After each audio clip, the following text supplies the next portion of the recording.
sitting in front of a bookshelf and a tapestry. And, I just offer that to make sure this is accessible as possible. And I use she, her, aya pronouns. And I'm gonna be, inviting everyone to join this virtual space with us, taking a moment to ground your feet, getting present, perhaps taking a deep inhale in, deep exhale out. If you have water or food nearby to you, I want to invite you to just keep those close and resource yourselves when you can. Having something to fidget with your hands. We're going to be, we have a plethora of lovely panelists today that are going to be sharing a bit about their stories and their medicine and abolitionism. And we know that these topics can, really hit the heart because the personal is political. And we want to be cognizant of that even in this virtual space. And before I get started kind of talking about what brought me here, I wanted to invite y'all into some community agreements. The first being land acknowledgement. I am out here in, Kumeyaay lands known as San Diego. And I want to invite you all to acknowledge the land and the original caretakers of the land you reside on. It's an easy Google. In doing so, you're all actively challenging the erasure of Native American and Indigenous people and acknowledging their sovereignty and stewardship of the land. I also want to offer a labor acknowledgement because our entire modern global economy was founded on the forced labor of enslaved Black folks. And this foundation continues to perpetuate itself in BIPOC communities through prison labor, through farm working labor, through fast fashion and more. And this is the context that we're all kind of operating in. And I wanna offer a knowledge acknowledgement, just sharing that, all of us bright people here, we're all vessels of this knowledge, and all of our learnings are built on the labor and love of past and current community workers, activists, scholars, and organizers, namely many Black women, many trans and non-binary folks, including Angela Davis, Adrienne Marie Brown, Ashley Marie Preston, Miriam Kaba, Erica Hart, and many more. And we're all in continuous studentship of this knowledge.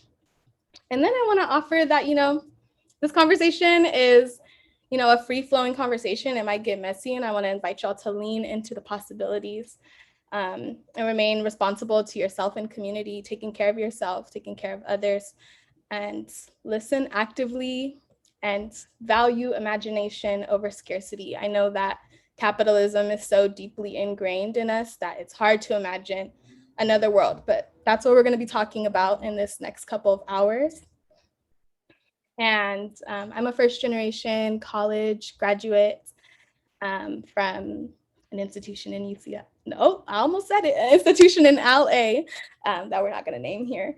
But I graduated from there and came in as a fresh pre-med student. Everyone comes into these institutions pre-med thinking, we're going to change our communities, we're going to give back, we're going to help our folks out, we're going to end these health disparities. And I really came in passionate and flaming and blazing about that. And for my first 2 years, I was in the physiological sciences at my college, and I experienced some, I survived some sexual harm. And from that experience, I began to get into reproductive justice work and sexual health, advocacy, lobbying, etc. And I also ended up in this long criminal justice process that was happening in the background of my education, as well as this Title IX investigation. And both of these things led to me experiencing homelessness as an undergrad. I had a hard time retaining myself. I eventually switched majors to the art school. And that was a really great move for me to make, because that's really where I got to kind of start reading about abolitionism and thinking about, oh my God, there has to be another way for me to get justice in my own experience outside of this Title IX process and outside of this criminal justice court system that's literally it would require me to go to court more than the actual person who harmed me. So, you know, as the victim, quote unquote, I was like getting pulled out of class like almost every week. And this made me very curious. And I felt like the whole system was just, it was, even if I got justice in that way, I wasn't going to win.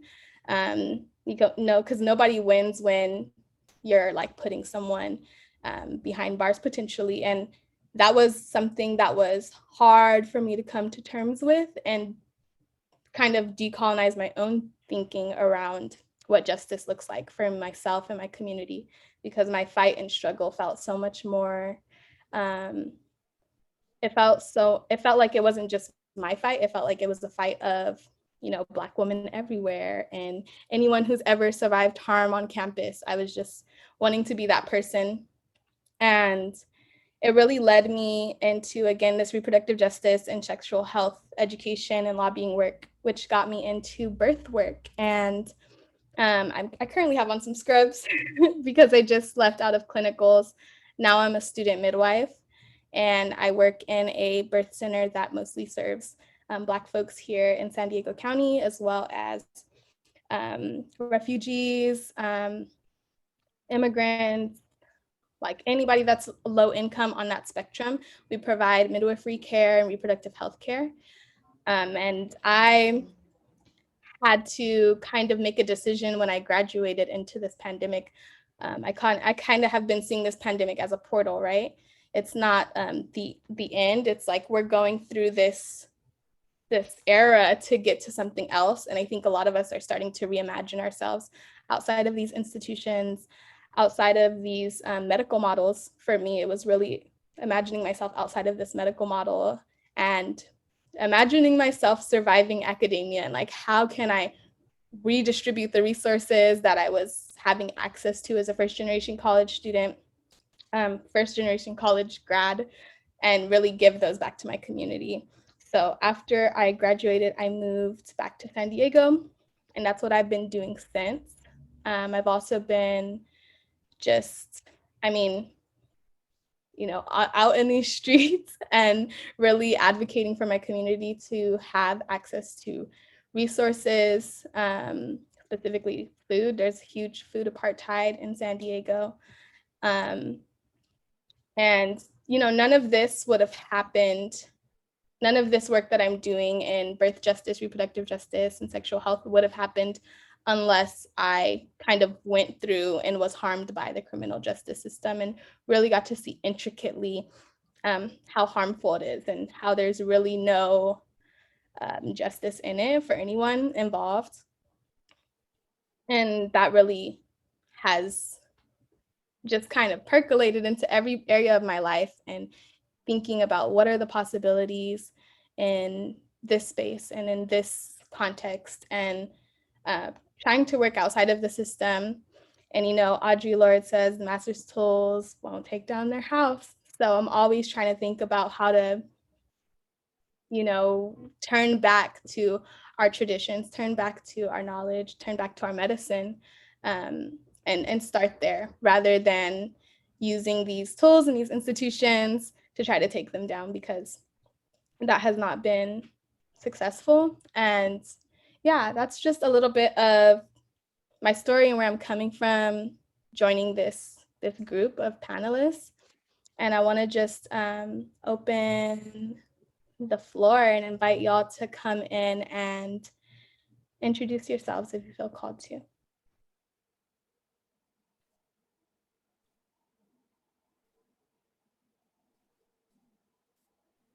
can introduce myself. Wait, are you talking to us? Or I mean, you next, so you might as well go for it. Inshallah. perfect. So my name is Caroline Cheung. My pronouns are she, her, hers. I'm an English PhD candidate at the University of Iowa, which comes with a lot of complications that we'll talk about.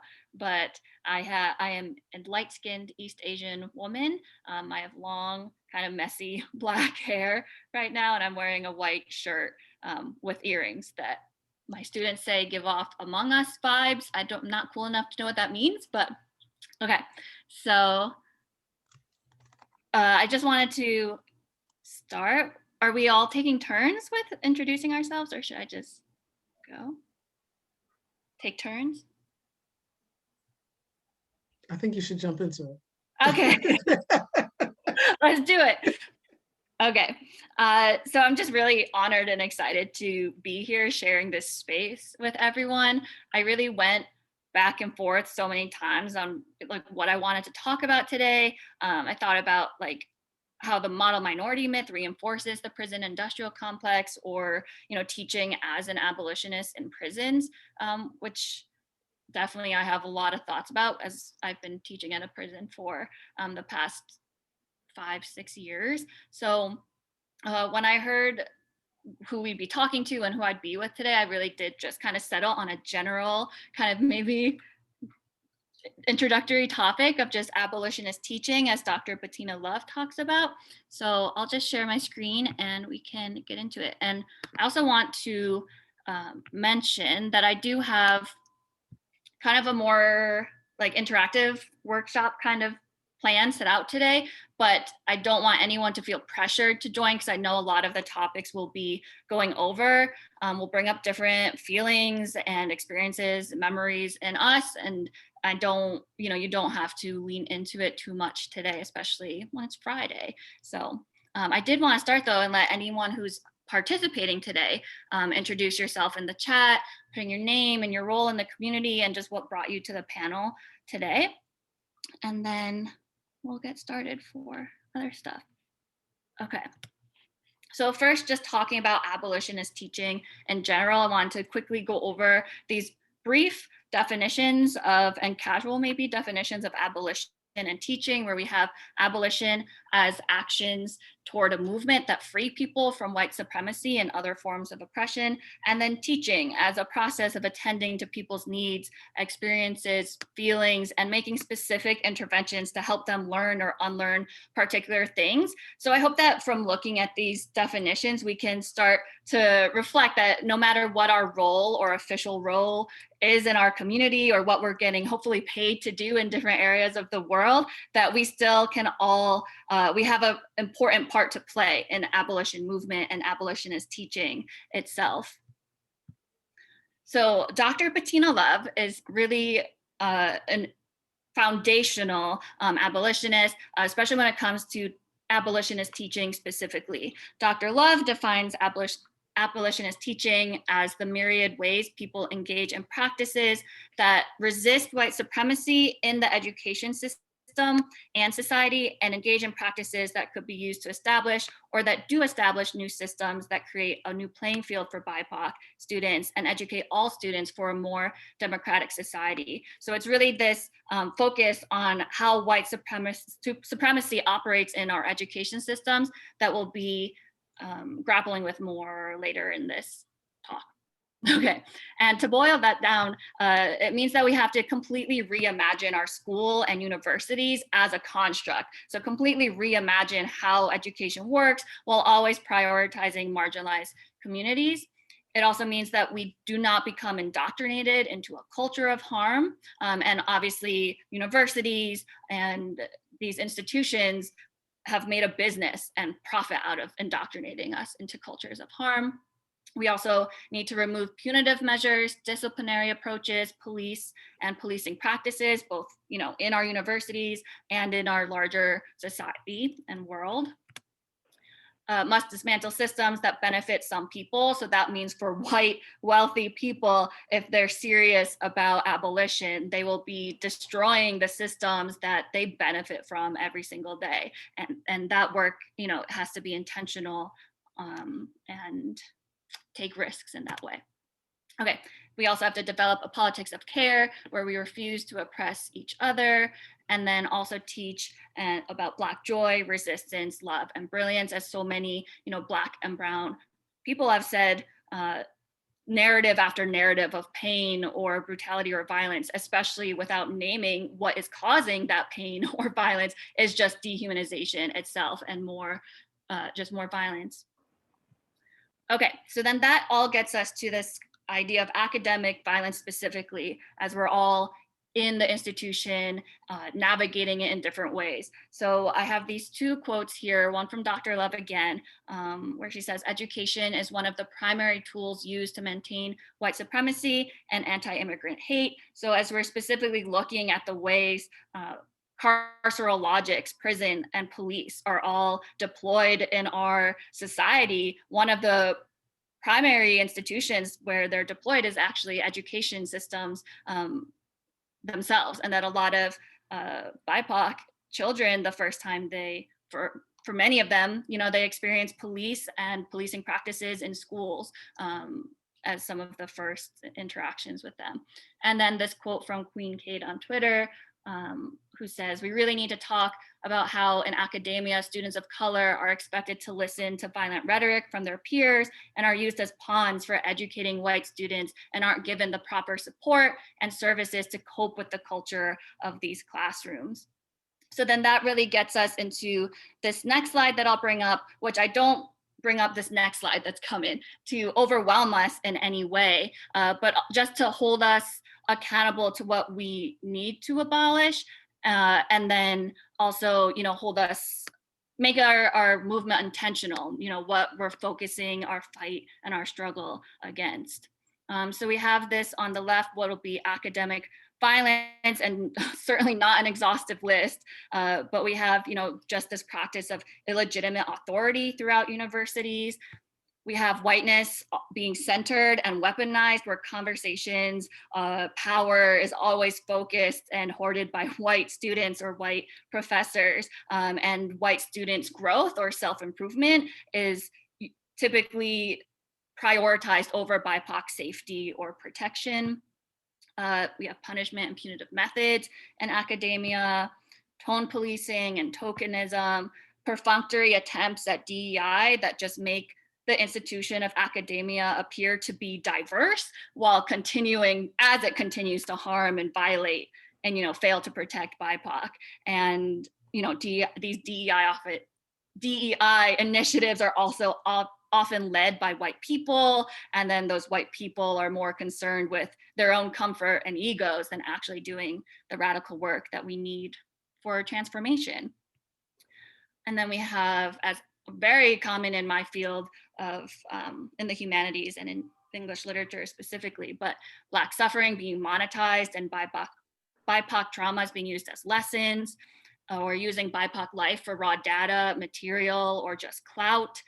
Those, careerists are definitely falling into that too. Large gap between stated written values and actions and practices. And as Mariam Kaba says, it's in that gap between your stated values and your actual actions where justice or liberation go to die. So it's really important that, especially as academia is so good at semantics, so good at speaking and language, but not acting, not moving from thought to action. This gap is really important for abolitionists, for us to close and get other people to close.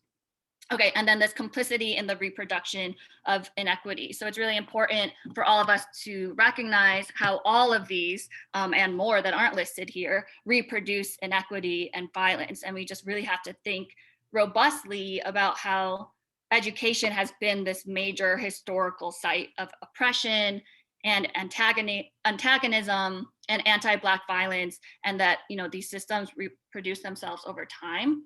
And then also what it means, this last point about complicity, what it means, what are we complying to when we're just physically part of a university? When I say I'm a grad student at the University of Iowa, what does that mean? What kind of violence does that make me part and parcel of? And then how can I be more explicit about weakening the institution I'm a part of so that I'm not purely complicit in that violence itself? And then something that I certainly welcome people to do in the chat is to offer any other examples of academic violence in specifically university context.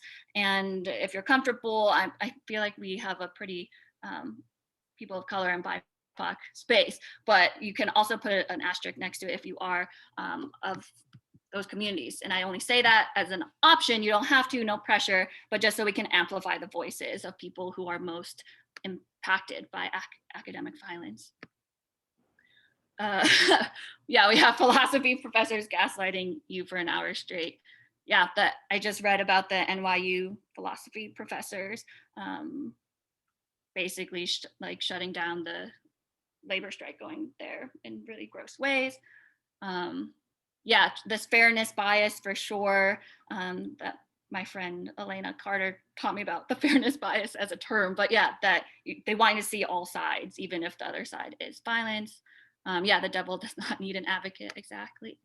Thank you, Lauren. Yeah, the colorblind theory and that erasure,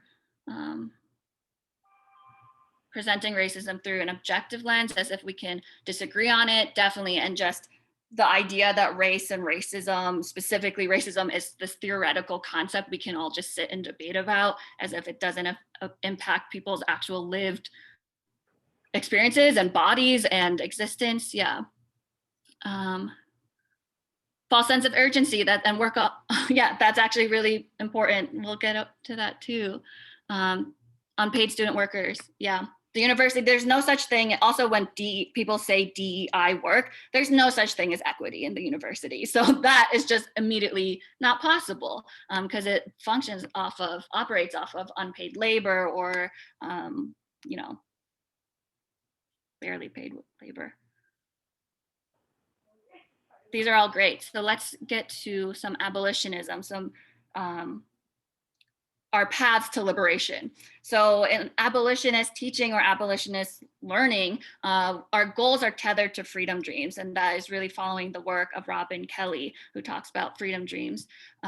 We are all co-conspirators, and that means taking risks in different ways. So refusing to be indoctrinated into these institutions. And of course, being a person of color, Black or Indigenous person in the university and refusing to be their token, that is in itself a risk.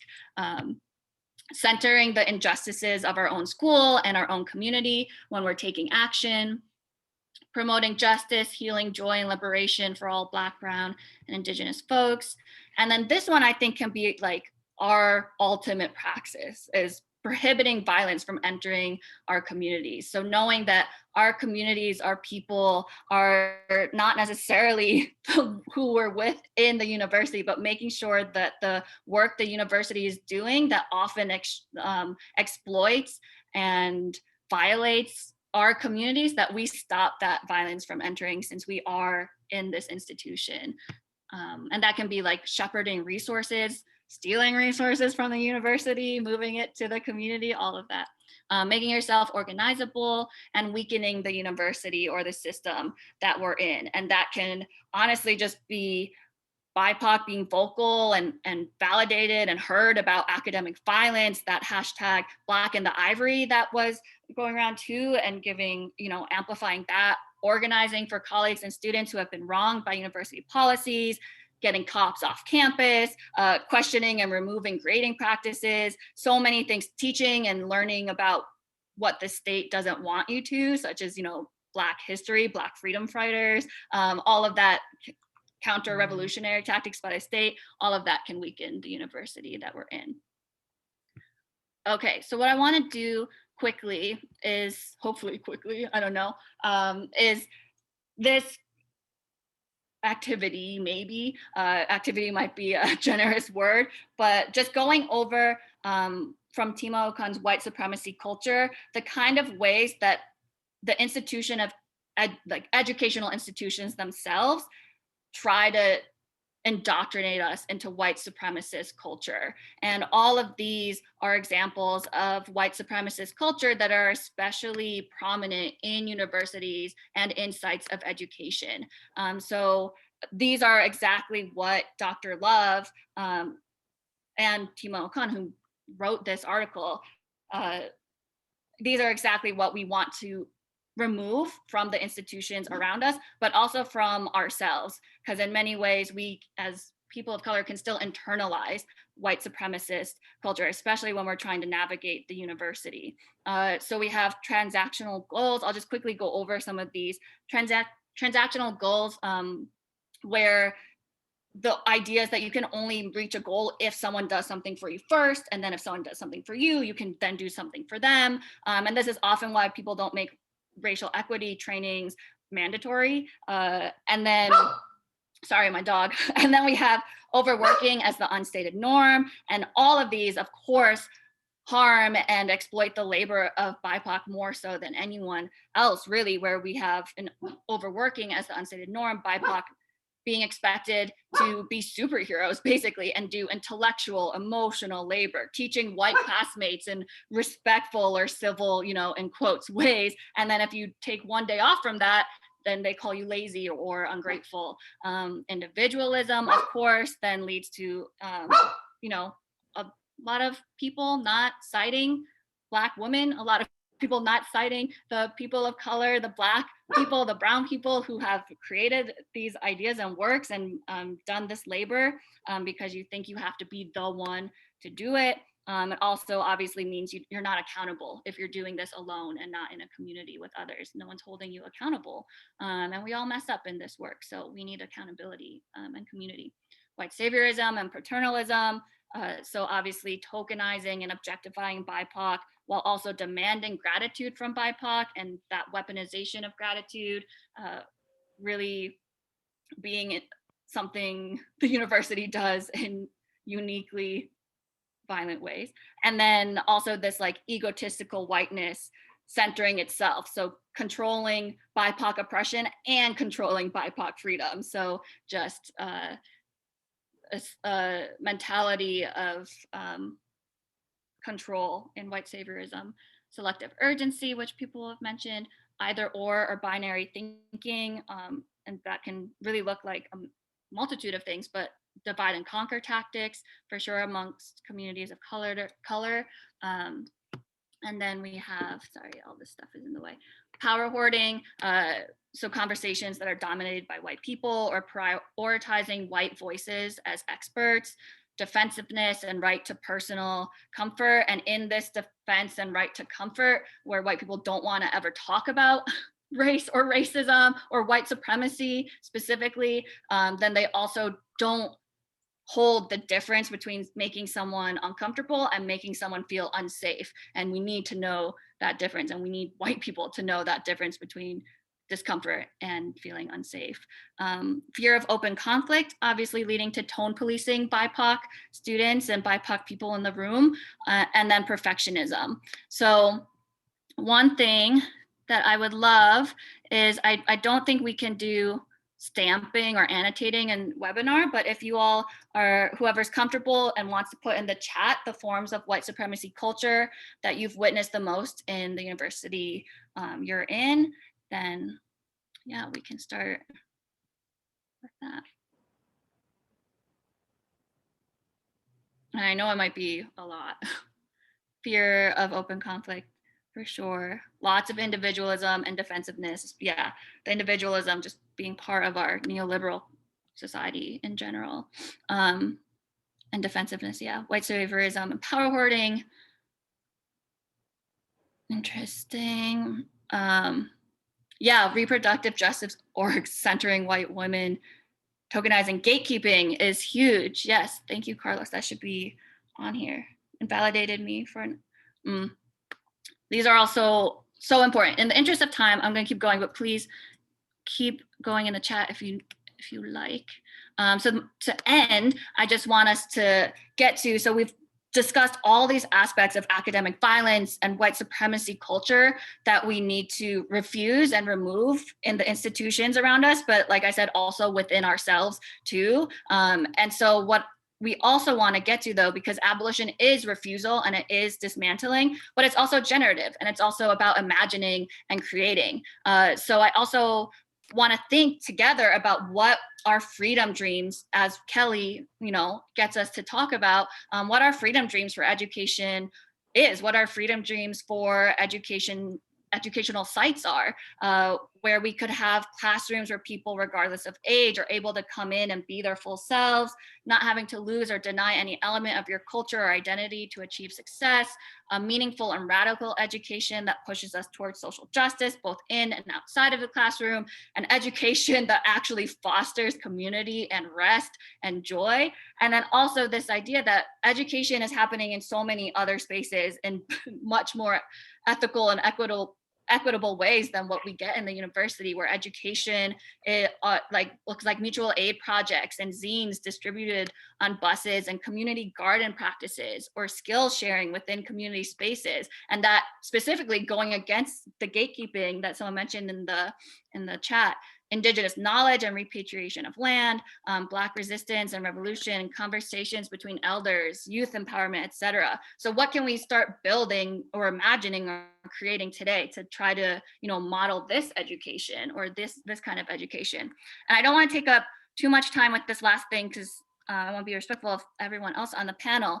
But when we have time, if we have time, I would love it if people could put their thoughts on what your freedom dreams are for education, like in your freest of dreams. How would education work? How would it look? How would it sound like? How would it feel on this Jamboard? So I'll just quickly show it to you, but we don't have to take time to do it.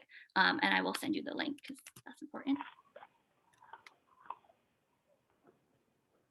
So yeah, so when you get on this Jamboard, if you have time, you can always add a sticky note and then type your freedom dream for education, and then we'll organize this later and I'll send it out to everyone. But that's it for me. Thanks, everybody.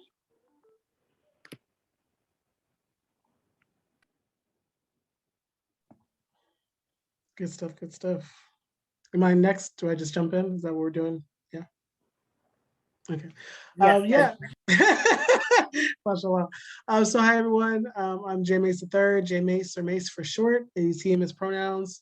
Yeah, and so I'm really interested in the conversation for today. I wanted to start off with a poem, if that's okay, because I think that's what makes me feel more comfortable in the world. So we're gonna start there. And y'all are gonna help me tell this poem. Okay, and the way that y'all are going to help me tell this poem is I'm going to ask y'all for some call and response, and you all are going to respond in the chat, right?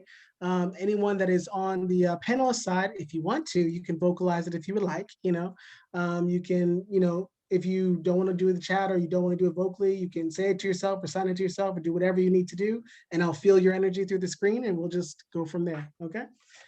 Right. So when I say story time, y'all say story time. Story time. Story time. Story time. story time. Story time. Story time. Story time. When I say true story, y'all say true story. True story. True True story. story. True story. So the other day, I dreamt I was cuddling with a human-sized platypus. I stroked its beak and its tail. I wrapped my arms around it and it made a sound I did not recognize. But that sound felt a lot like joy and calm and loyalty. I hear that's what some people call love. And maybe I didn't know what love sounded like until that moment, but that's not surprising to me, because survivors were like that. We're used to mistaking chaos for love. We've been trained to call our very realities things that they're not. So this clarity in my spirit was new. I woke up all rejuvenated and wanted to know everything about the love of my dreams. So I read every encyclopedia entry, every Wikipedia article, listened to every TED Talk I could find about the platypus, but they all described it the same way. Said that it was weird and strange that it had the bill of a duck and the tail of a beaver. But how strange does that sound to the platypus, that you could be saying it as the tail of a creature it's never even shared the same continent with? It's like if it has the bill of a platypus and the tail of a platypus and poison spurs in its feet like a platypus, it's probably not a duck. It's like calling it a thing it was not. It's like when colonizers that called themselves scientists landed on what was once a Black continent we now call Australia. When they first saw the platypus, they thought it was a joke, that someone was playing a trick. They thought someone actually wasted their day gluing bills onto the faces of rats. So they tried to remove the bill from the face of the platypus and subsequently killed a lot of platypuses that way, trying to uncover the joke. Turns out that joke was murder, because they were insistent on calling a thing it was not. It's like, maybe my gender is a platypus. Folks always labeling parts of my body things that they are not. It's sort of like when Columbus landed on Hispaniola and Balboa landed in North America and Hawkins landed in West Africa, and they saw all these Black and brown bodies. They saw men and women, and they saw something else they thought was a joke. someone playing a trick. They saw all these people that lay between their understandings of gender and sometimes somehow even beyond them. You know, some at the time called us healers, some called us just purely divine. Now some of us just call it trans for short, but to them it was a joke. It was someone playing a trick. So maybe that's why. Maybe that's why they ordered us killed by dogs. Maybe that's why they burned us alive. Maybe that's why they tried to kill everyone that ever saw us as holy. Maybe that's the punchline, because the joke to white supremacy is always murder. It's like when they told us they were bringing us civility on Black and brown soil, but what they meant was that they were bringing us the transatlantic slave trade, because they like to call a thing it is not. It's like, maybe my name is a platypus, you know, because when I say it, people tell me that's not what it should be, when really my ancestors called for me and I responded back, and they told me there is nothing Blacker than me calling my own name into existence. But to you, maybe it's a joke, and maybe that joke is suppression, because supremacy always tries to kill things it doesn't understand. You know, I hear abusers do that sometimes, try to devalue things they don't understand and call things that they are not. So I may call that gaslighting. They may call it law and order. They may call it civility. They may call it a joke or a trick on them, a trick on their science, a trick on their biology, a trick on their power, a trick on their legal system, a trick on their supremacy, a trick on their superiority, a trick on the religiosity. But there will always be the platypus, even when you laugh behind its back, even when you deny its power. It is poison in every step it takes. Underwater, it senses electrical pulses to find its food and the things that it will prey on. It reminds me of myself and the ways that I sense bullshit and decide what kinds of energy I will or will not feed on. Even when you think I'm a joke, that my body is weird and strange, even when you call me a thing I'm not. Maybe I'm not a platypus. Maybe I'm just defiance with venom in my walk. Maybe it is just my familiar. Maybe I'm just familiar with the ways white supremacy works. Maybe my familiar teaches me to always call a thing exactly what it is, and I call you. Yeah, so thank y'all for doing that with me real quick. So when Caroline is especially, and when we're hearing all the stories that have been shared tonight, and we're also kind of diving into these questions about what would abolition look like? What would an education that is rooted in abolition look like? And, you know, for myself coming into this work as someone who's had my own experiences with the police, who's had, and some of that has been on college campuses, you know, and things like that, and been in spaces in which I was told that I was protected by institutions that would have literally let me get shot on campus and not thought about it, not even questioned it, right? And would have said that I deserved it, right? As someone who's had family disappear into the criminal justice system, you know, I struggle a little bit about what, you know, because I think that especially being on college campuses, you know, I think what I really appreciate about this, especially the last piece that was named, is, you know, when you're a part of institutions, doing things to also undermine the system and undermine the institution and help to eradicate the system, because I don't think that there can be any kind of true justice or equity with institutions that profit so greatly off of Black, brown, and Indigenous folks. Some of this was already talked about as well, but I kind of want to name this a little bit more to y'all. What are some ways that you all definitively see institutions of higher education consistently profit off of Black, brown, and Indigenous folks while also devaluing them, right? So profit, that simultaneous place of profiting off of folks while also devaluing them. And just put that in the chat for me.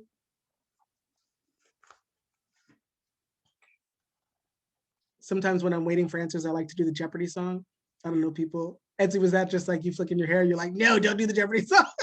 I think y'all remember Jeopardy, right? Y'all remember Jeopardy. Okay. Advertisements to interest investors. Yes, most definitely. Most definitely. Like if you were a Black, brown, or Indigenous student once on a college campus, you will be a student there for the next 10 years in their marketing department. I promise you. That will definitely happen. Yes, our traumatic experiences as assignments and essays, most definitely, right? Most definitely, most definitely. Yes. Yes, yes. Other ways that y'all see this stuff happen? I don't know if y'all been paying attention to the stuff that happened out of the University of Pennsylvania in Princeton this last week and a half. right? For folks that are not familiar, right? That the University of Pennsylvania literally held on to the remains of the children that were bombed during the MOVE bombing in 1985, right? Um, and Princeton had a class that was using those remains, just wild stuff, right? Or stuff that should seem more wild than it is, right? Becoming Hispanic serving institutions and not providing services to Latinx, Chicanx students or Chicano studies departments, most definitely. Making us buy textbooks that could easily share PDF subs. Listen, that they can make PDF sub, yes.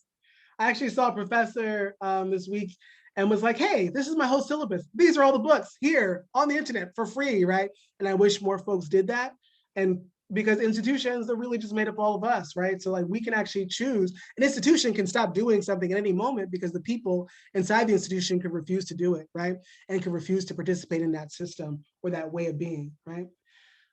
Land acknowledgements when the universities aren't doing anything for the tribes that they're naming, yes, right? So I've heard a lot of land acknowledgements. I haven't heard a lot of land back stuff and actual intention about giving back land to folks, right? The fees we gotta pay, the stupid fees we gotta pay when we can hardly pay a bus ride, and then turn around and say we gotta take a finance course. Say we gotta take a finance course. Yes, right? Oh my goodness. Acted as if you're bad with money, right? The institution's getting like $50,000 a year. It sounds like if they can't pay their bills on time, they're a little bad with money, right? Causing harm to local communities by staying open amidst COVID. Yeah, and so I've seen that across the gamut for, and I think it's so dangerous for the communities that the institutions are based in, and even the students and staff themselves, like watching people who, are being forced to come in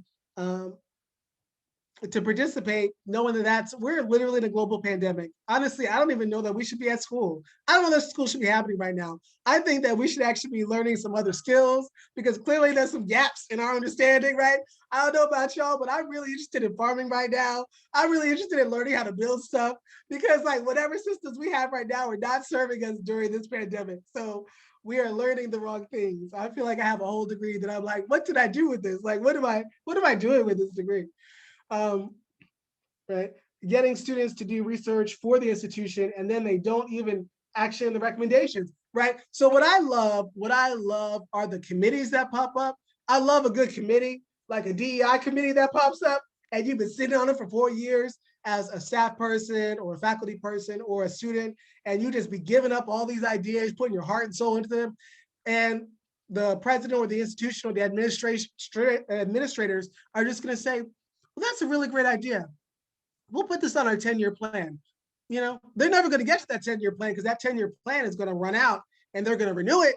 But don't you feel good that you put it down and you said it to somebody? All that. Most definitely, right? I think, and I know that was named earlier, was talking about how we even get our degrees. So I don't know if anyone, my first job outside of the university system was within social services. So I did some work in social services. And when I think about the ways in which, people are taught to do studies on folks, right? And you can give someone like a $25 gift certificate and a slice of pizza as if that's okay, right? And they normalize that within the university setting first, right? They normalize the fact that other people have all the information, but you're actually going to get your accreditation off of that, right? So all that. Okay, so thank y'all for those. What are some ways that we prioritize and protect white innocence or perceived white innocence at universities or higher ed institutions? What are some ways that we protect perceived white innocence in higher ed institutions? I'm still gonna do the Jeopardy song. Do do do do do do do do do do do do do do do do. Saying that great literature doesn't count. Okay. Other ways. I know there's more than one way that we protect white innocence on college campuses. Colleges and universities would not exist. Okay. The linguistic terrorism, most definitely, right? The linguistic terrorism. Not holding racist profs and admins accountable, firing. So not holding racist profs and admins accountable, they're their friends. They're never going to hold those people accountable, right? Because they believe the same stuff, right? And they believe that they deserve grace. So they're certainly not going to get rid of the people that are saying the same things that they're also saying behind closed doors. The myth of linear progress. Yep, most stuff. I love how it takes institutions such a long time to say that they're going to get better at something. I don't know how many people were paying attention after when the Trump administration, on a real tip, was saying that they were going to get rid of federal funding for anyone that did any kind of racial justice trainings or DEI trainings or stuff like that, and extended that to university systems. I got a lot of calls from universities that were about to dry up all their stuff, right? Like overnight, right? That were about to dry up all their programs, right? And I was like, oh wow, because there's other stuff that when the federal government has said that went against the things that you said you believed in, you went to court over it and you didn't stop doing it. But so when this came up, a lot of institutions were like, well, we're just not going to do it anymore. And so this actually comes into fruition. We're just simply not going to do it anymore, right? So yeah, change doesn't take a long time. It's their commitment and who they're trying to prioritize, right? So prioritizing intent, right? Requiring and encouraging students of color to educate white students about racism and put their personal experiences on the table to be debated so that white students can learn. Right, that I think that 95% of racial justice trainings or racial justice education or education on college campuses is about making white people better and not necessarily, it's also robbing Black, brown, indigenous people of the right to learn. That when I'm in a situation and all the conversations that we're having about race is the stuff that people who just started talking about race at 19 don't know, right? And I've been talking about race my entire life being in a white supremacist system. It means that I actually don't get to learn more about Blackness, about brown and indigenous folks. I don't get to learn more about the things that I could be doing to protect myself and other people, right? I just simply become a tool while paying for my tuition, right? Making safe spaces for sharing class, ideally making spaces for white students to cause harm without consequences, yep. And sometimes I want to call the fuck out my white professors, but I mold my language to sound more professional, and so people take what I'm saying seriously, right? And so that actually is a question that I have for a lot of folks is, what do we mean when we say even taking things seriously? Because if taking it seriously means that it gets to be listened to for an hour, but it still doesn't actually change behavior, right? That's what I sort of question, is that even when there's this model of, if you say it like this, they're going to get it. If getting it means that they learned a new word, then sure. But if that means that they actually are going to do something different fundamentally, and usually institutions aren't really actually about that. And usually our whiteness is not set up like that for people to actually change behavior off of a conversation. Yeah, and so I think even how do we learn to even stop having those conversations, period, that are fruitless, right? But yeah, so I just wanted to pose a couple questions for y'all. Right now, as I think about abolition also, and as we prep for questions later, I am also coming into this work as someone who does a lot of support for trans and queer young folks who are incarcerated, oftentimes because they're trans and queer. And so I think about abolition work in education also with them and some of the implications that they're sort of dealing with, either just the incarceration system itself, as well as folks trying to access education of any kind, right? And what that kind of looks like. So I'm going to keep mine actually pretty brief right now. I look forward to the questions at the end, and I'm going to open it up to our next speaker. And I don't remember who that is, so I'm just going to do a drum roll till they come on.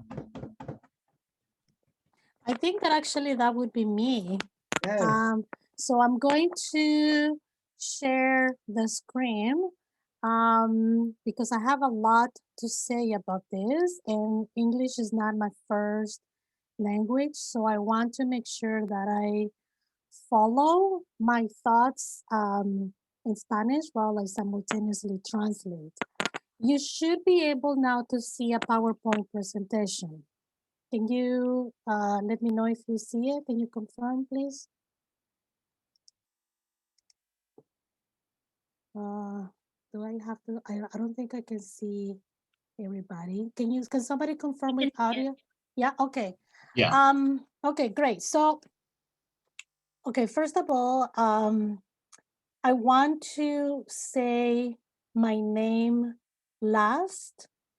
And this is a story that actually happened between Aaron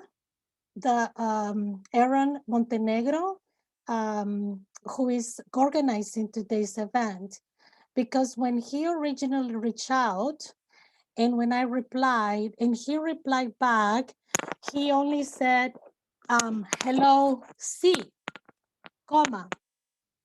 And this is something my daughter does. I have a millennial daughter, like she's like 28, 27. So this is something that her as a student does.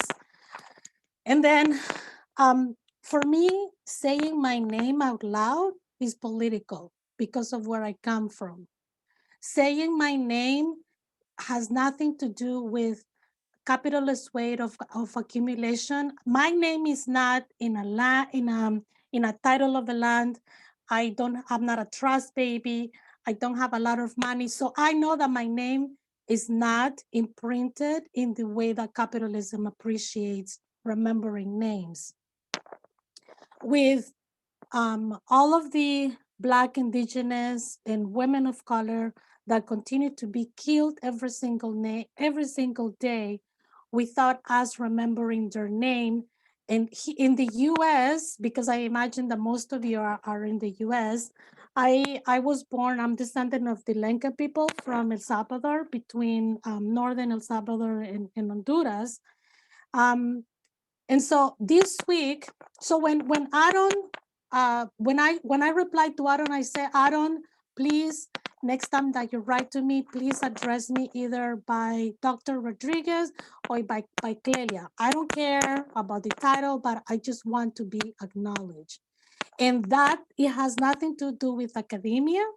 That has to do everything with erasure of our names based on the genocide that happened in El Salvador in 1932, where more than 32,000 indigenous people were killed in one single day, and whose names we still don't know, most of these people. This is a massacre. It is the worst ethnocide that happened in the 20th century, and history books do not have in their chapters. Okay, so that's 1932 with the name, with erasure, that we don't exist.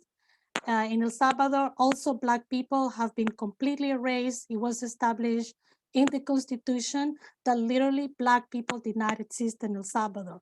Another kind of erasure. And what comes with erasing? If we're talking about abolition for real, we need to check ourselves, even in the smallest acts, when we are in the presence of another human being that is not white, and giving them our ancestral respect. Now, respect, according to Anishinaabe peoples here, where I am in Canada, there are 7 values that are extremely important for them, that is very similar to the values that I grew up with in a farm as a peasant girl. They are love, honesty, bravery, courage, love, and truth. Those are the 7 Anishinaabe principles, people. Whenever I hear now, and this is something that I, it's just happening, it just seems to be happening so fast. And the work that is being activated between, for example, my daughter's generation, who was born in 1993, and for example, my mom, who is like, like mid-70s already, the kind of energy and intergenerational exchange of information that is happened between these 2 generations, I don't think that we have had that before in history, in the terms of communication. My mother, for example, I did not have the same of communication with my grandmother, the same way that I see, for example, my mom and my daughter happening. And why is this important for evolution work, you might think, Like, and I wanna bring you back into the most micro detail on a day-to-day basis of how we interact with one another, for those of us interested in this kind of liberation work. Like, I think that so in 1932, for example, when these 32 indigenous people were killed, and they're not Their names is not in the history. They are in me. Those names live in me. I am a living seed of that land. And I have here the most important text for me, which is a coffee bean, and I have it right here. This coffee bean comes from the occidental part of El Salvador, where the most fertile land is, where those 32,000 indigenous people were killed. It is because, so the layers, the weight, if you will, the burden of what we're up against in terms of abolition, we need to do a work that is almost at the cellular level.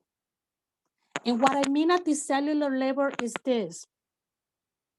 When we grab an apple or a pepper or an onion or a tomato, there is a sticker on each vegetable. That sticker tells us where the farm, it has a lot of information, the sticker has like a barcode, and that is data.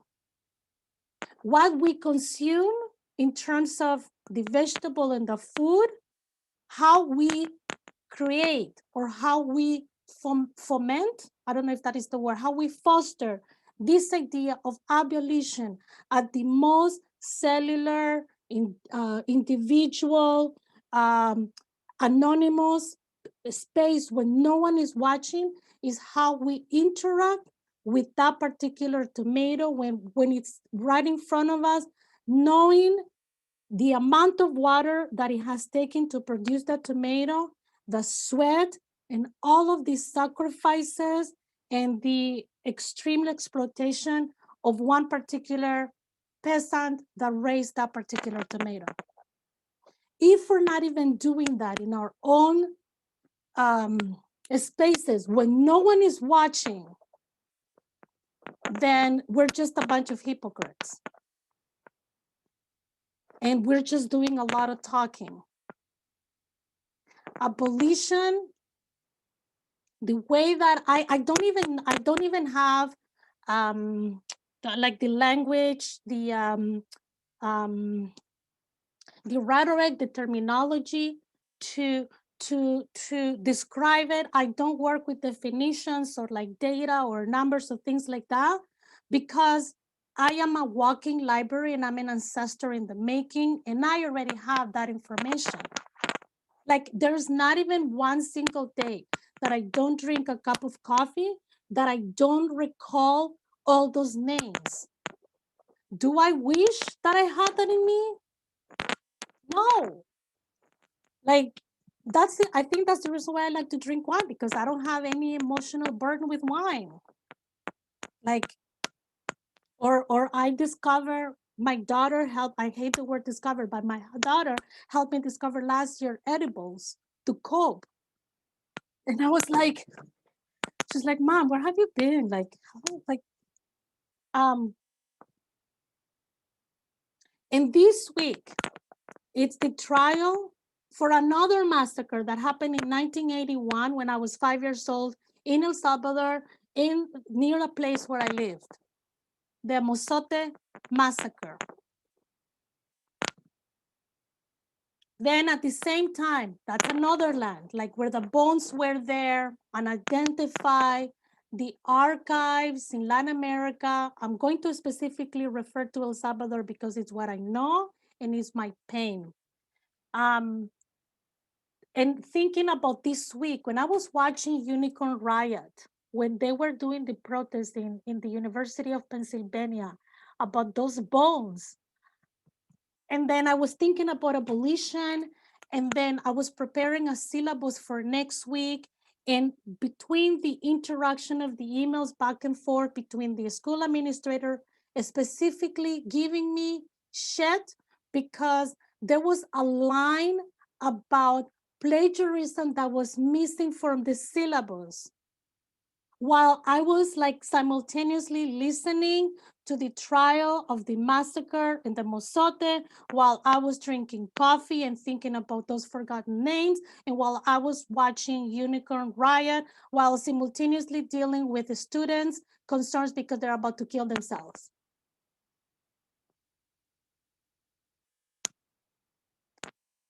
So in that particular scenario, where my energy goes, where my throat and the tears that I can no longer shed because they've evaporated. Just like shame, I have no shame. I run out of shame and I run out of tears in my life.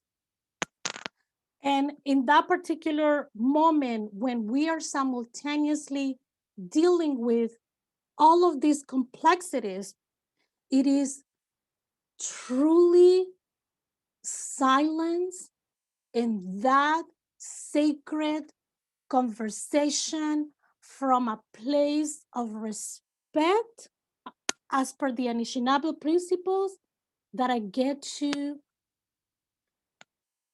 advance more in the work, if you will. It is in those moments of not getting distracted, where I'm getting not distracted, where I am actually paying that sacred respect that I need to give to the people and to the energy and to the ancestors that I need to give my wholly devoted attention to and my energy. Everything else that is not towards the work that we're doing is a distraction. It's a distraction. So I thought about this week as I was trying to think about what I wanted to share in terms of from my experience, what I can share with you today about this particular word, quote unquote, abolition, and then the question mark at the end of the question, because the title is Abolition and Academia question mark, or Academia and Abolition question mark. I paid attention to the question mark in itself because it helped me to remember about the question mark as if I was to see it printed in the name of a face that was unknown. There is a political difference in the work that we're doing between being being anonymous by choice or being absent by choice, like whether we want to participate in or whether we do not want to participate in. And in academia, grades are kind of like, I'm trying to think in English what would be the word, but it's a trap, for a lack of another term. When I invert grades so that we can change the meaning of grades, for example, in the colonizing work, not the colonial, because this is not about the colonial theory. Decolonial, and let me just say this out loud, decolonial theory has absolutely nothing to do with decolonization. Decolonization has been happening since 1492. It's been happening since then, or it was probably happening from before. So when I think about the grades for when I think about the grades, I think about the implication, the violent implications that is behind grading as a system of ranking and to continue reproducing capitalist notions of value, which have we have nothing to do with the principles of like indigenous principles. So how do I invert that? For example, if you were to be curious, in the spaces where I get to interact with students, I tell them from day one, A is for being accountable or for action. This week, the grade for me when I was thinking about this is I was trying to make a historical assessment of how I have in my own life read and how I have experienced bones. And I share with you these 2 weeks. I simultaneously experienced them in 2 different layers this particular week. C is for compassion, D is for displacement, E is for exile, F is for forgiveness, or forgiving, etc. So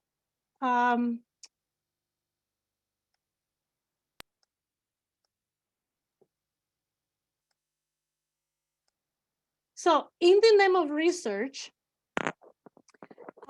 this over here, the person that you see over here, it's my daughter's grandfather. His name is Hector Gomez. This is his grandmother, her father, and her aunt, and her other uncle. My daughter did not know a lot about my history or the history of her family. And in the 80s, there was a lot of gringos. Gringos is what we say to like people from the US, but white, like specifically, like there is a connotation there for skin. So there was a woman, a researcher from the University of Boston that went to Guatemala during the 80s in the name of research to take down to try to record information for her publication for a book. She took a lot of pictures without anyone's permission.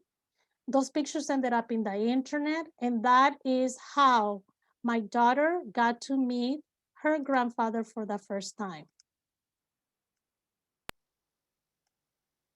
So this was the second picture that she got to see.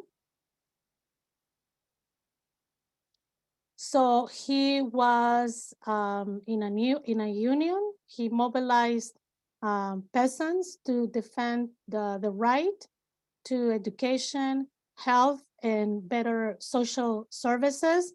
And I want to make a pause here because I also want to challenge you that is because people that go to university and study in the United States think that the United States is the center of the world, and I'm here to tell you that it's not. And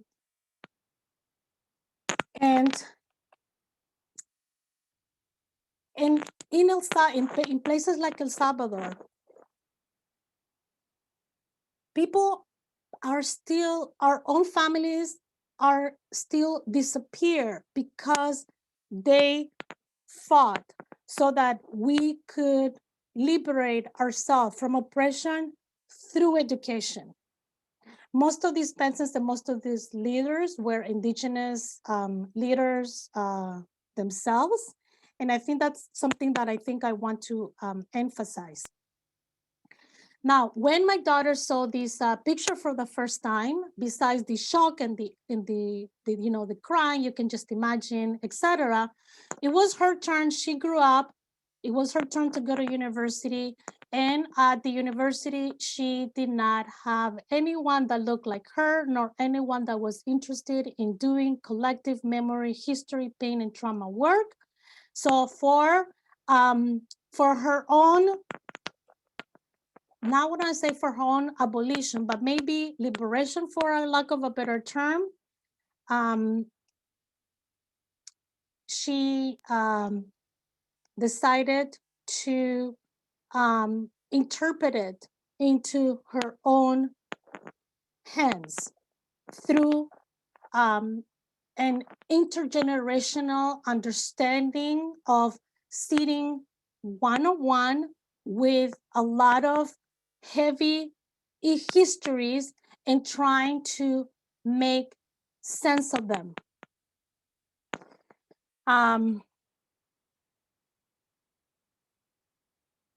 Yeah, I think I'll stop here. because I think I've shared a lot, and I think that there could be some more questions after. So I think I'll just yeah, I think I'll just leave it here. As yeah.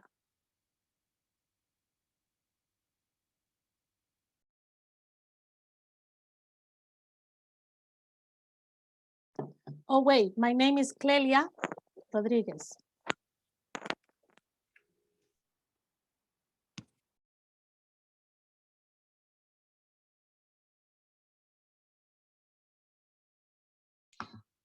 Okay, I think I'm up. Yeah, thanks everybody for having me, for being here. Was good to hear from everybody. There was a lot in clearly your presentation. I guess I'll just say I don't have. I'm looking forward to talking and questions and that whole bit. I feel like I just have a couple of small points, and they're mostly, I mean, I think there are things we all understand, but they're worth saying a little bit more about. So there are two quotes that I want to use to just kind of frame how I think about abolition in academia, that just speak to me in particular. One is a Ruth Wilson Gilmore quote. It's something she often gets quoted as saying, which is that abolition is about presence, not absence. It's about building life-affirming institutions, right? And I think I that's a big point of departure for me. And then the other quote is from Andaye, who I'll talk a little bit more about. But she said, old foundations are crumbling and new ones are not yet being imagined. So putting those together, the way that I think about abolition is, it's a set of design projects in a sense, right? There's a bunch of imagination work that we have to do in different localities and different communities and different places, different aspects of life. And to me, that's the basic way that I think about things.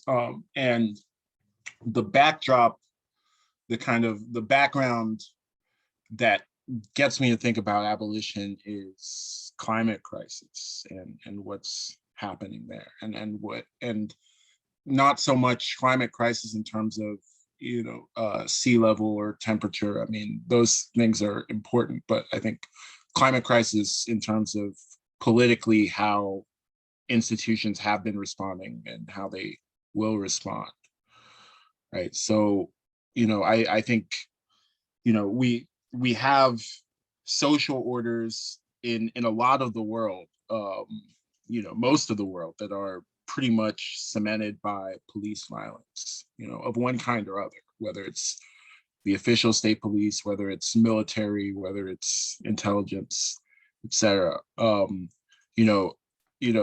this kind of goes to Glelia's point in terms of thinking, in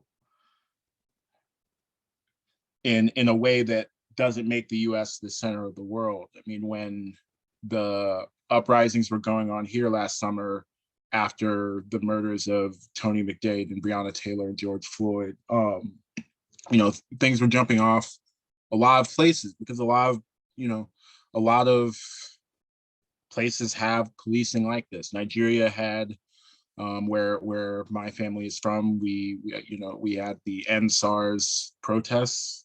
The military opened fire on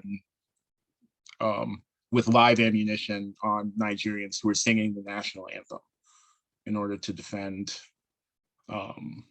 the way things work there. In Brazil, I believe he was 10 years old, João Pedro Matos Pinto, he was killed by the military police over there. There was a 13-year-old killed in Kenya during the same summer, and Yasin Hussein Moyo. And this all came to a head in terms of, you know, these murders, right? These, you know, loud, important events. But I think what's behind them is more of the same in, you know, in a level of organization and intent that we really need to start to take seriously. And so I was particularly grateful for Clelia bringing up like the Bosote massacre and those sorts of things, because I feel like the global right wing, you know, that's where they're at right now. They're ahead of us on climate crisis. They're laying the groundwork for that to happen a lot more often, and not very long from now. We're not talking about the end of the century. We're talking about maybe a decade from now. If you look at the pattern of investments to these big military industrial complex companies, Lockheed Martin, Airbus, they're all getting millions upon millions of dollars to militarize, I shouldn't say militarize, to further militarize borders, not just the US border, but you know, borders in this whole hemisphere, to increase levels of technological surveillance, and so on and so forth. So I feel like that's what we're up against. And so the work of abolition, you know, some of us are in movement spaces, some of us are in academic spaces, some of us are in both. But wherever we're at, I think that's what we're up against. And that's the kind of thing we need to start figuring out, you know, how we're going to respond to. So there's just a few things that I want to say on, you know, I don't have solutions. If someone has solutions, I'd love to hear that. But you know, I mean, there are places to start, I'll put it that way. So one of the places to start that occurs to me is community control as a kind of overall ethos, or maybe like overarching goal. It's you know, it's something that, just to use the US context, because that's where what I know more than other ones.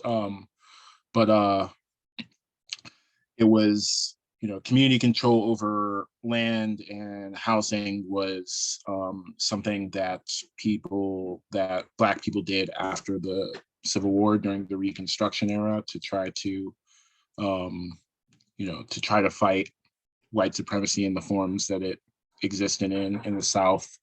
It's something the Black Panther Party brought back into mainstream politics in the late 60s and 70s. And, you know, if it's basically just trying to find ways, and there are lots of different ways, but trying to find ways to give communities direct, you know, or to have in communities direct control over, you know, the important things: food, water, housing. There's a kind of parallel movement that people are making in environmental justice organizing. Some people call it energy democracy.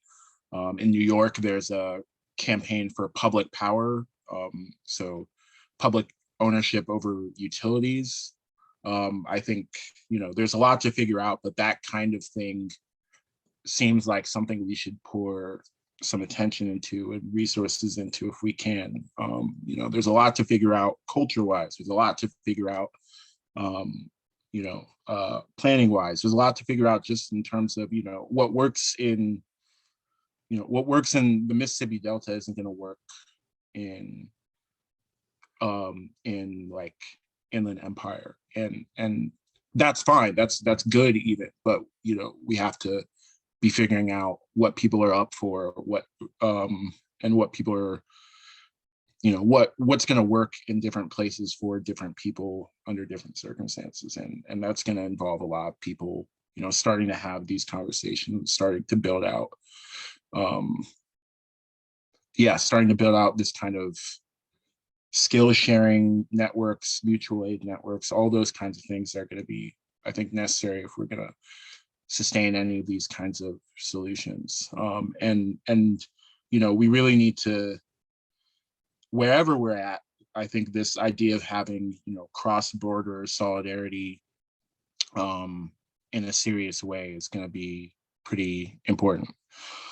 So the last couple things I'll say, I know not everyone here is in academia but some of us are. So just a couple things about that particular kind of space that seem like opportunities. I was struck by something Jay said when Jay was presenting, which was that at institutions, there's some space to just do things differently, like just by virtue of being there, right? You don't have to ask permission for everything. And I think, that also made me think about the point about the barcode on the tomato, right? We can, one thing we can do with whatever research time or our projects or our library cards is just, start to figure out some of these local questions and start, exporting that knowledge, however it is, whether it's, zines or whether it's conversations, whether it's one-on-ones, and to start building more of it into how we exist in the academy just by deciding to and finding ways to support each other in doing that, since we can't expect the institution to support us. And so those are projects. Some aspect of that work is cultural, some aspect of it is research, some aspect of it is very technical, some aspect of it is less technical, right? But if we do that sort of thing, I think we can build the kind of answer to right-wing politics that we need. And then the second point is just really a plus one. Caroline already made this point, but just redirecting resources to these kinds of things that people are already doing this, of course, but it's just a question of how much support the people who are doing this kind of thinking get, whether they're in movement spaces or whether they're in whether they're in unions or whether they're just kind of whether they just work somewhere or live somewhere and have been planting a community garden or doing any of those kinds of things. So the more we can funnel resources from the academy to all of the above there in intentional ways, I think the better. So I'll stop there. Thanks, sir.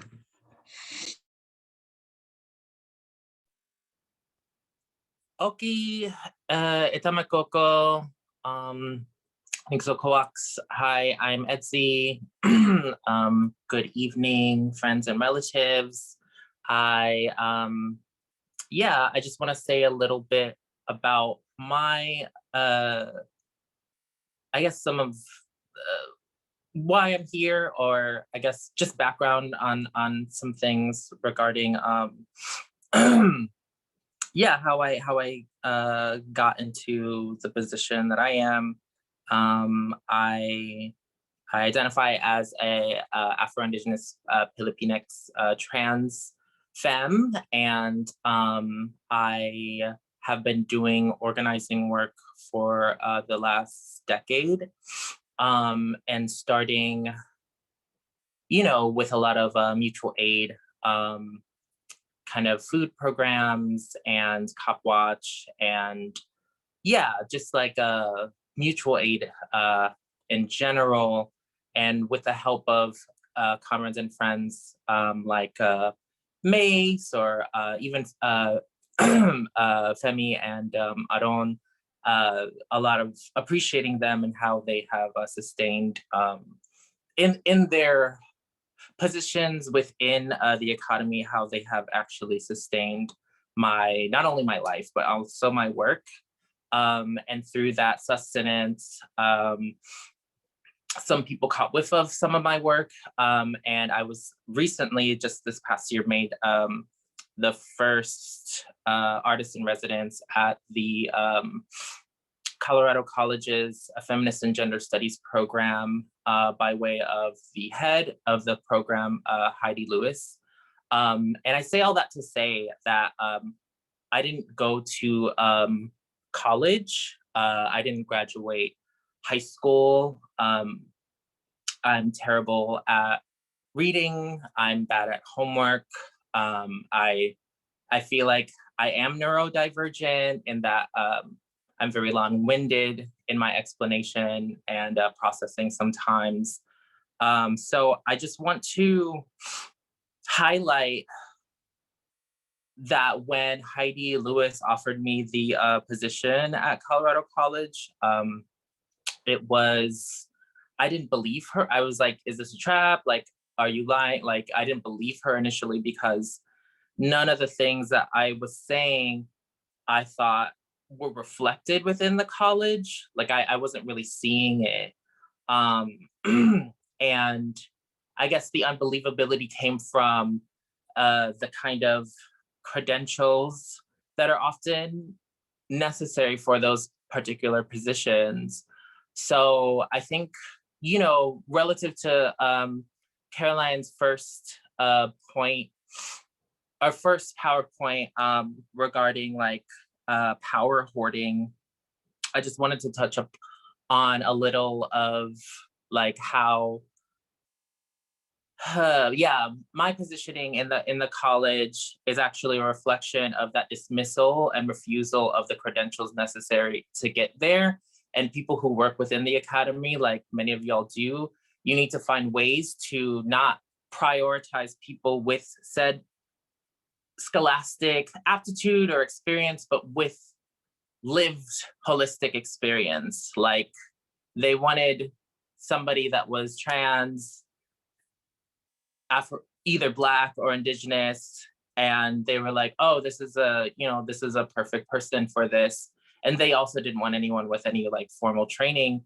And I think it's important to include people like myself in those spaces because, you know, I think to the point of what people are saying regarding the decentralization of information can often help facilitate, you know, in abolishing not just the academy as an institution, but also acknowledging that decentralization is a tactic of self-organization that is a lot harder to target, and I think it also as a tactic it helps with countering the kind of top-down organizing and hierarchical strategies that are often implicated by the academy. So like I think before the question or facilitating like a kind of starting question with all of you, I just wanted to say that, definitely hoping that people really take into heart the dismissal and delegitimization of the credentials it takes for people to get in your positionings. And also highlighting the people in history who aren't in history. Like, you know, I think it's really fascinating that we have all these kind of critiques of social hierarchies, but we're still replicating them. And not only like how, just how we're referring to abolition, we're referring to a lot of the well-knowns.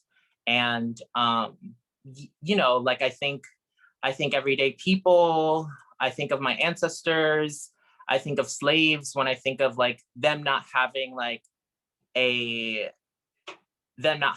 analysis, like a Marxist analysis or a socialist analysis in order to get free. And what is that called for people to insurrect against particular plantations in order to free themselves from the literal being owned in existence.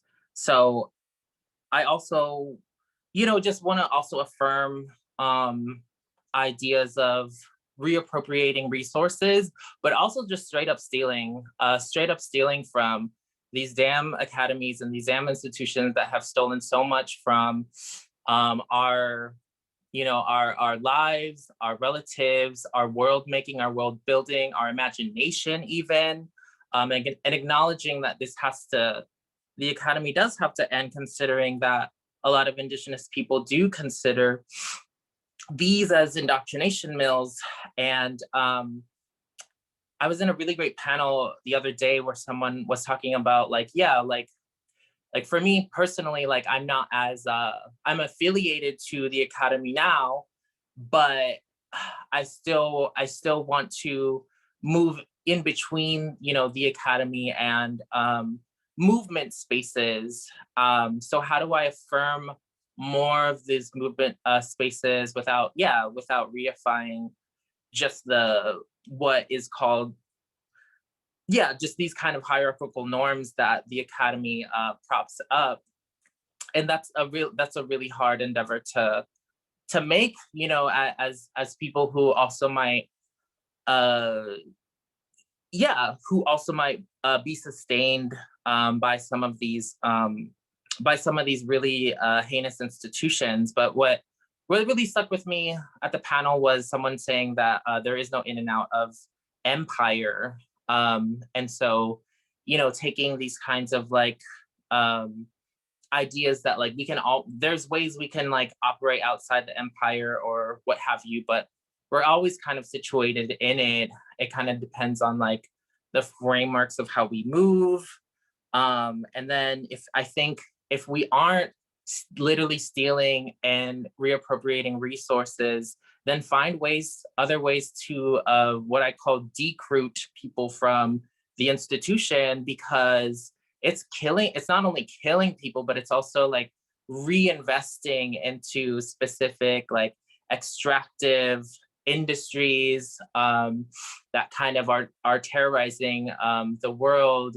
It's kind of codifying the corporate control over land and even knowledge itself. It's like, talk about, placing a barcode on a pineapple or a tomato, but talk about that being put on air, talk about that being put on water, talk about that being put on space-time, itself, like literally renting out space-time, like in the sky is a thing, like when I think of high rises, like buildings in space, it's all just, it's interesting that, all of this is kind of borrowed.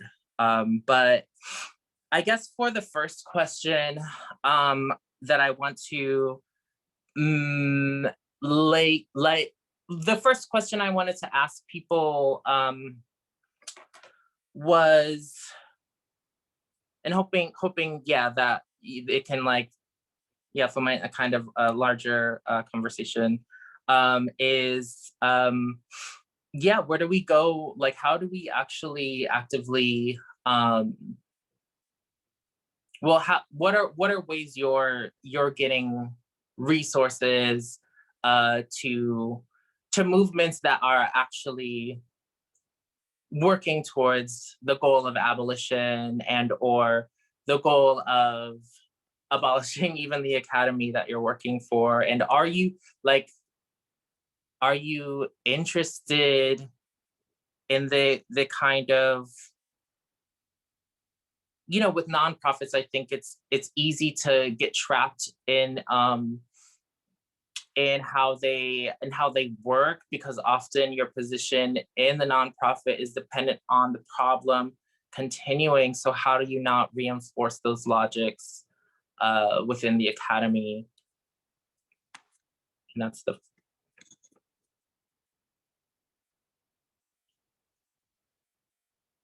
first question.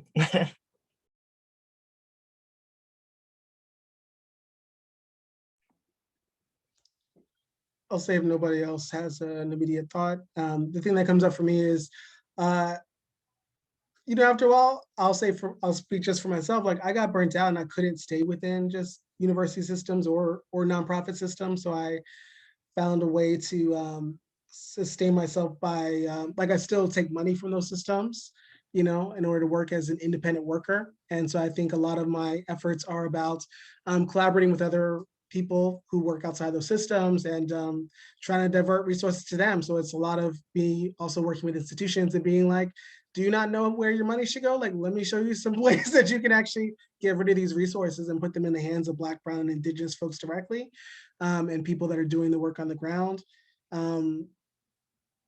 Yeah, but outside of that, I hope that for a lot of people that end up feeling stuck or completely like their whole life force is put into those systems, that they also get hopefully some access to some alternatives at some point too.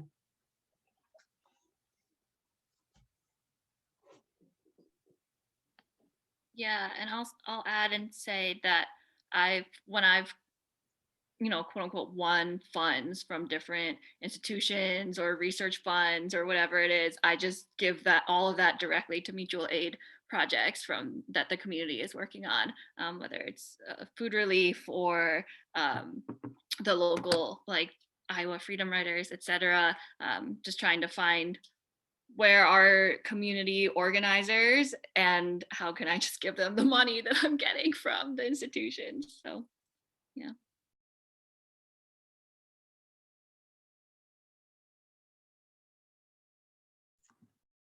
This is more, I mean, this is an incomplete thought, I guess. But I mean, so far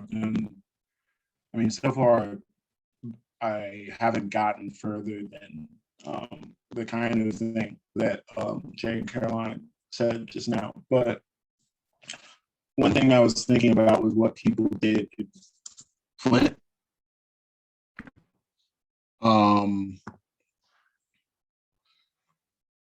Hopefully, I don't know, I might be frozen. But hopefully I'm not, in which case I'll just finish real quick. But yeah, what people did in Flint, which was just that they found somebody who had like lab resources to prove that that Michigan was lying, that the water was okay in Flint, right? And they found a scientist, and they took samples of their water, and so there's like money resources, and those are easy to move, but there's other kinds of resources like labs and stuff, which are harder to physically move, but are things that you can take, or at least use. Maybe take is too much. And if people have thoughts about like what to do about that sort of thing, I'd be interested in that. But that's something I've been thinking about.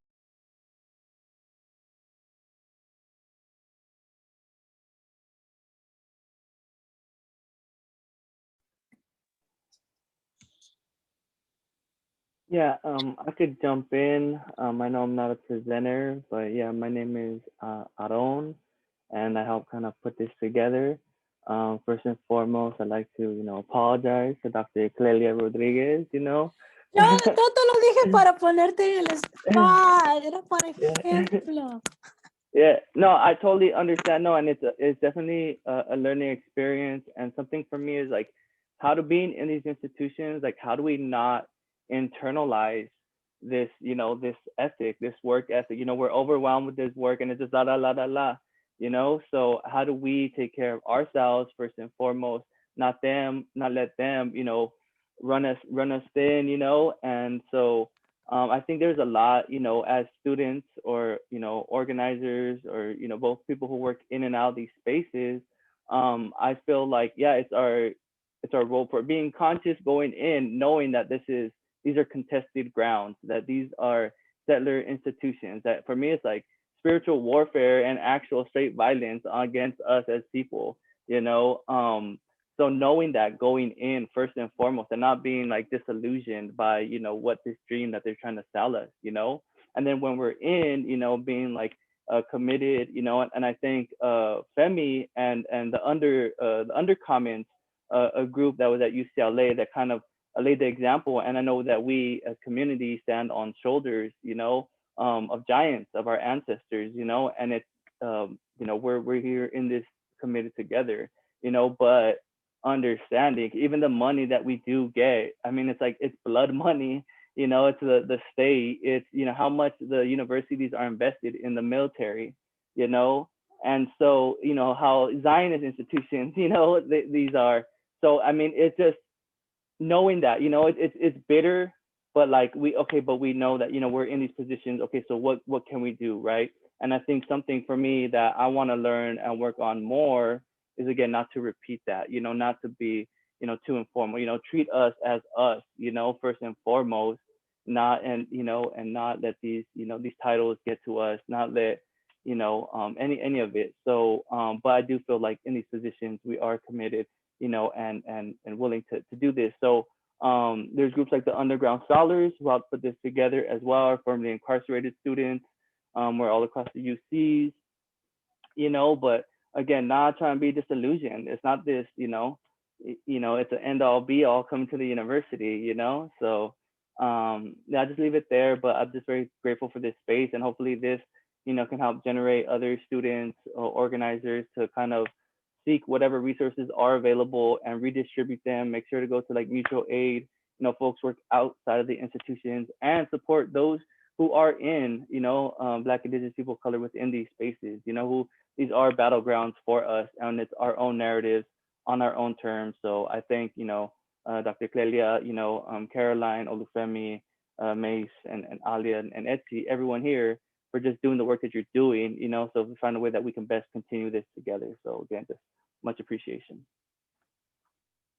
I would like to respond in a way to the questions, and just kind of like channeling simultaneous, not translation, but interpretation, because translation for me is problematic and interpretation is political. Those are like two distinct things that I think, and it has to do a lot with the politics of linguistic and violence in academia. But I'm going to enumerate them because I will forget. The number one thing that I want to share with you is that we are at war. Because I lived through a war and because I survived the Civil War, I have a context in terms of the guns, the bombs, the witnessing of things that I will not repeat, because you can watch it in a movie these days in Netflix, or you can go to YouTube and Innocent and watch this movie, and then you can kind of get an idea, a representation, a film representation, if you will, of what it was like being a kid in that. But so are you, like Black people in the United States, Mexican people in the United States, and Central American people in the United States, until very recently, and Haitian and Nigerian people, they're also getting killed in the US. So it's not very different than being in a civil war. Like, I feel safer in other countries than in the US. And maybe some of you may be shocked to hear that. Maybe some of you are not shocked to hear that, but that is true. When I lived in Ghana, when I taught at the University of Ghana, like, that was my dream tenure track position.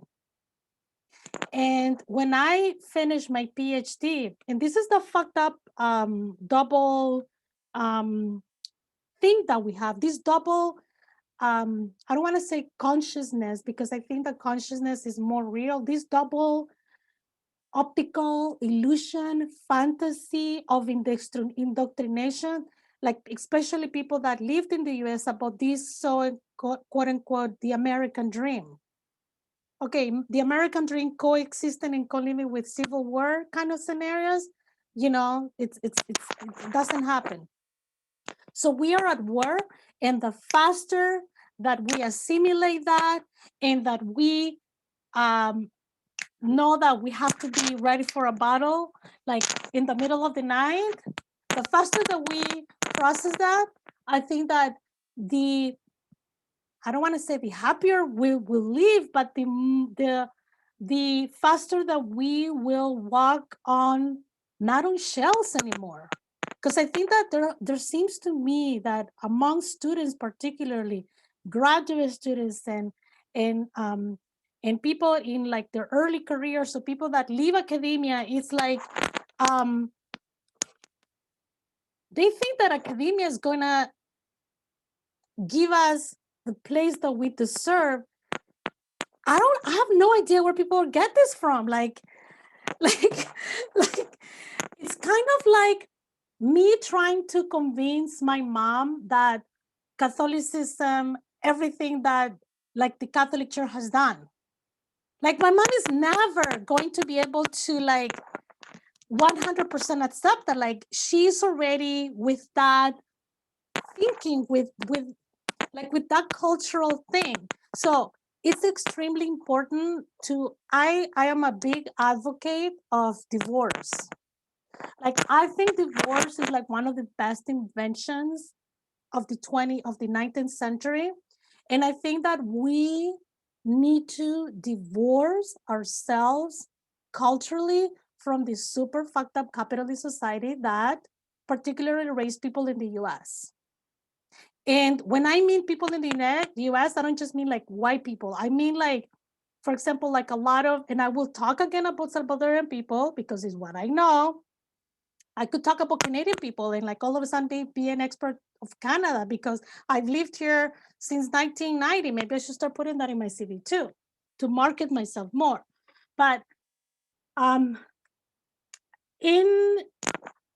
so we're at war, and we cannot forget that abolition in academia is not the same thing. We're talking about not necessarily abolition in academia.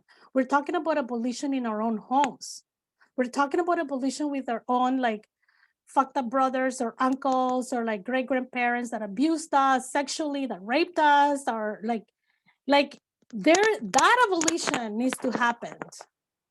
Because how are we going to go outside and reflect the internal battles that we have even with in our own intimate spaces? It is impossible.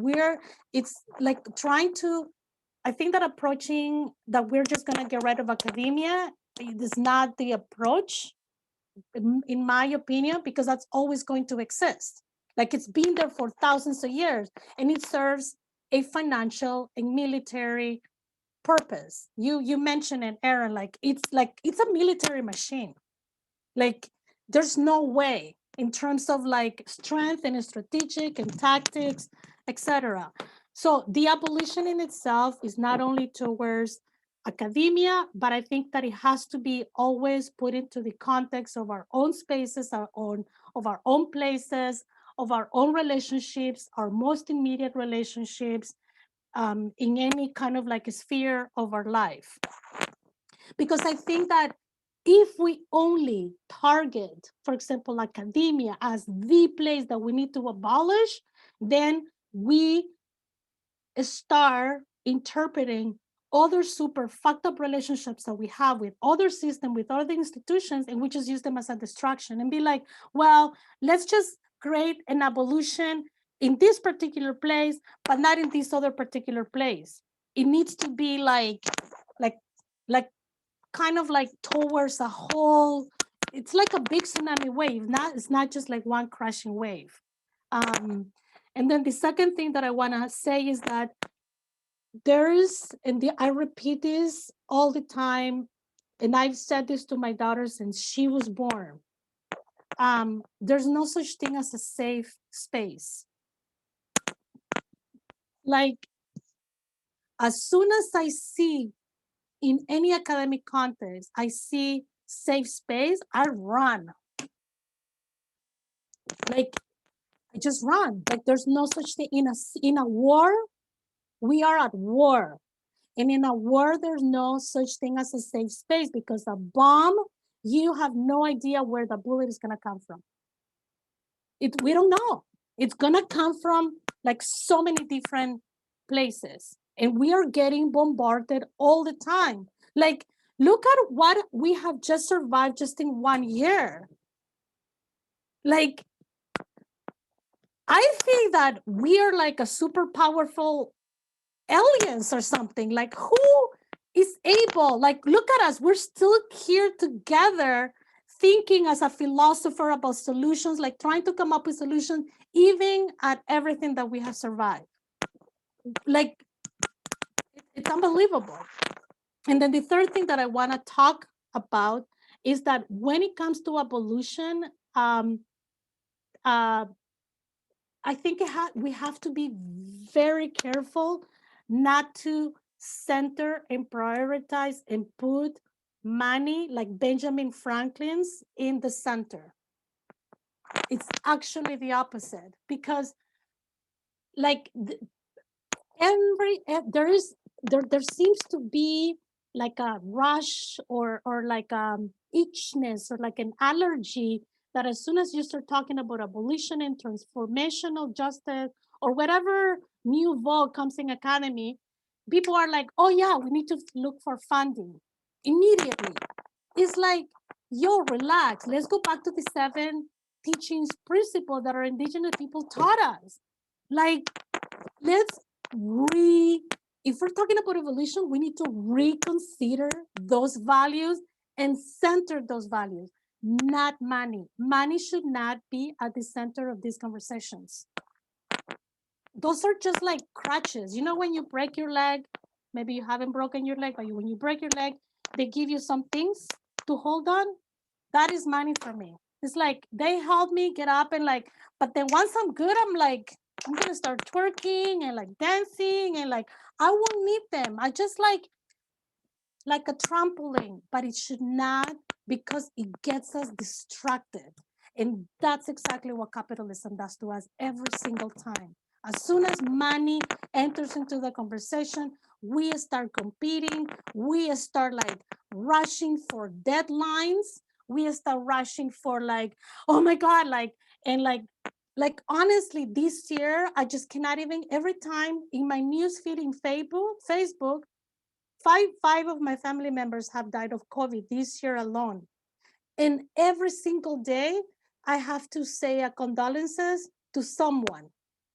And every single day at the same time, there is a death. And 2 minutes later, there is someone that won the Rockefeller award or dissertation award. And it's like, Rockefeller?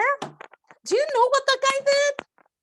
Like, why are we like even praising this? So this notion of like centering money from that lens, I think it's not you in this particular space, but like I'm just thinking a lot in terms of like some of the work that needs to be recentered in terms of respect, courage, bravery, love, trust, and truth.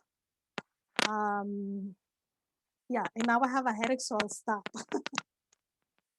Thank you. And thank you, Aaron. Oh my God.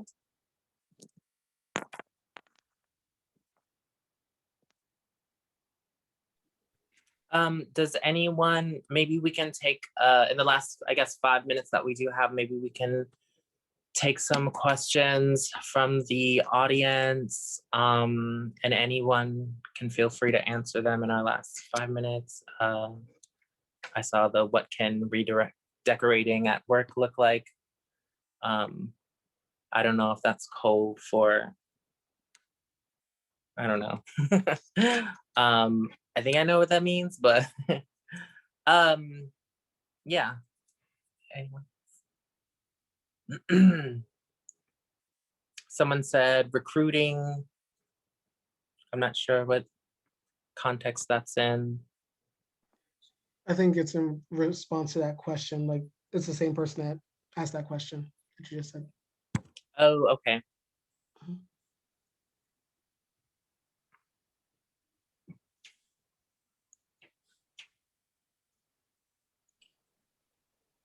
Can I ask you, edxi, how you feel about recruiting? Oh, how I feel about recruiting. Oh, well, I've been in my organizing experience, I have been demonized for showing people that they don't need to belong to a card carrying membership, party and or organization. And like I'm an autonomous organizer. And what that means is I'm not, me and other autonomous organizers, we're not necessarily like organizing with said like quote unquote revolutionary organization or party. We're like self-organizing, and it becomes like, you know, like as simple as like a neighborhood assembly or like an apartment complex. It's like these aren't necessarily like orgs themselves, and they don't have to be. And often at times when we are recreating, we're we're parroting like the state and the statist institutions like the military or like corporations are a really good example in terms of how nonprofits have like based their entire organizational structure off of these hierarchical like corporate models. And yeah, I think you know, and I would warn people who try to recruit me into their organizations that like, are you sure you want me to come in? Because like I'll come in and I'll talk to people and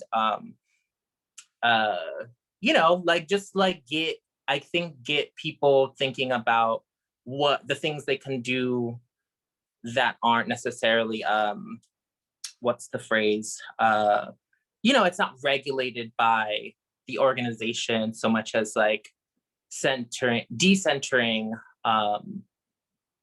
yeah, just decentering like our motives and like how movement can work. But yeah, it's more like a tactic. So I would not say like, I think recruiting is it's hard to hear because the state and police, they recruit. They're consistently recruiting into taking on people, and you become numbers, and nonprofits do the same. And like I think, you know, back to the conversation, and I guess in closing, just acknowledging that like we're already, you know, a lot of people are already doing the work. I really appreciate a lot of the work that people have put into, you know, just deprogramming and decolonization in real ways that aren't, yeah, just like lip service. So I think what COVID really bears in mind is that we've done that. Like I think like focusing and transforming our time and energy not into the the academy so much as just acknowledging the how we have and can pull information out of that. So like Zoom is like a really good example of like how we don't actually need the academy. Like there are ways we can recruit each other outside of them. And what would it mean for like, you know, entire neighborhoods, for example, to just like organize political educational programs together on Zoom outside of the academy. And there's already people doing that. It's like, you know, we're doing it right now. There's people who don't even, like, I don't even go here, y'all. I don't even go here. And I'm, you know, I'm talking to like, you know, college professors and shit. So on that note, I guess, thank y'all. And yeah, keep doing what you're doing. Thank you so much. Appreciate everybody's input.